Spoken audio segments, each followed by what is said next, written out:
IUPAC red को लेकर तृणमूल कांग्रेस और प्रवर्तन निदेशालय के बीच चल रही कानूनी खींचतान में कोलकाता हाईकोर्ट ने अहम फैसला दिया है।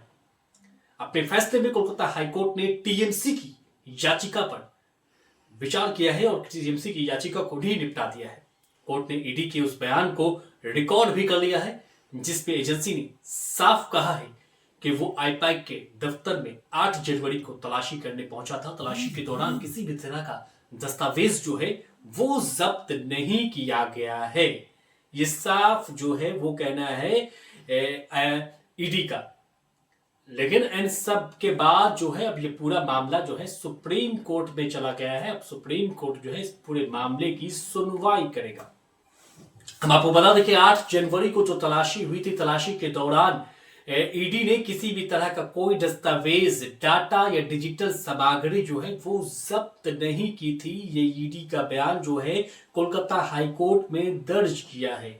टीएमसी की ओर से दलील दी गई थी कि अगर ईडी का ये बयान औपचारिक रूप से कोर्ट रिकॉर्ड में दर्ज हो जाए तो अभी तो कुछ भी जब्त नहीं हुआ है, तो उनकी याचिका निपटाई जा सकती है।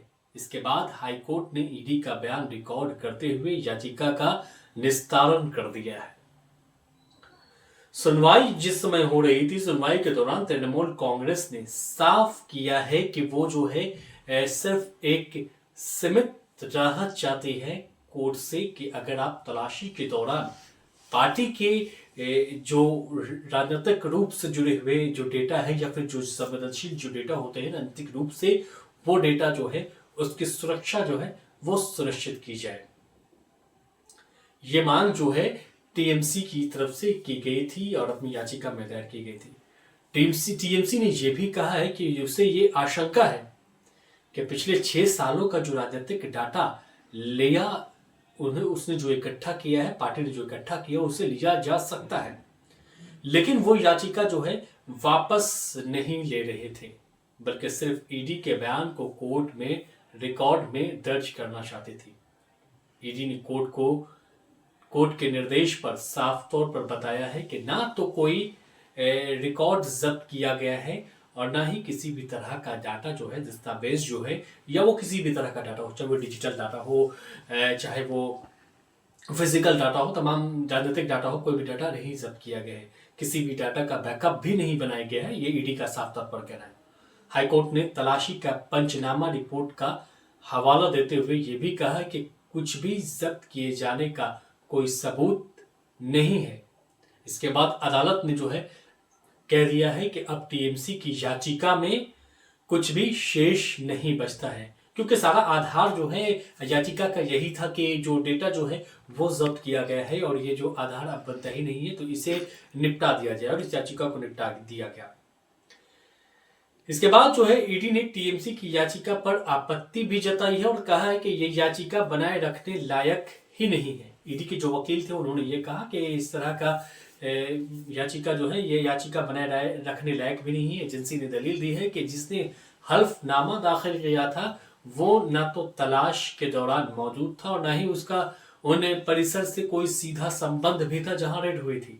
तो ये एक बड़ा पॉइंट जो है वो ईडी ने कह दिया है कि जिसने हल्फनामा जो है वो दायर किया था वो वहां पर मौजूद ही नहीं था, तब ऐसे में इसका भी कोई औचित्य नहीं है।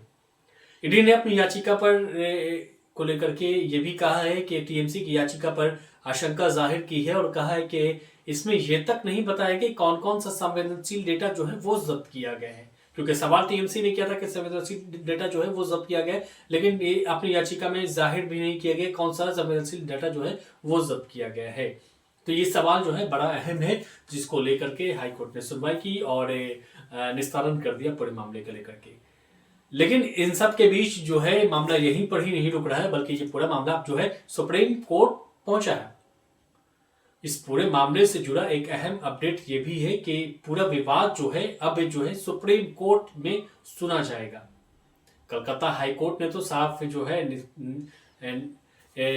इस याचिका को लेकर के इस पूरी याचिका को लेकर के निपटा दिया है, लेकिन अब जो है सुप्रीम कोर्ट में ये मामला चला गया है। देखने वाली बात ये होगी कि कब तक जो है ईडी और टीएमसी के बीच जो है राजनीतिक खींचतान चलती रहेगी और इसका नतीजा क्या कुछ निकल करके सामने आएगा, क्योंकि पश्चिम बंगाल में जो है चुनाव नजदीक है। ऐसे में जो है पश्चिम बंगाल सरकार का, ममता बनर्जी का भी लगातार आरोप है। अब इन सब के बीच जो है स्थिति कब तक साफ निकल करके सामने आएगी, ये देखना दिलचस्प होगा।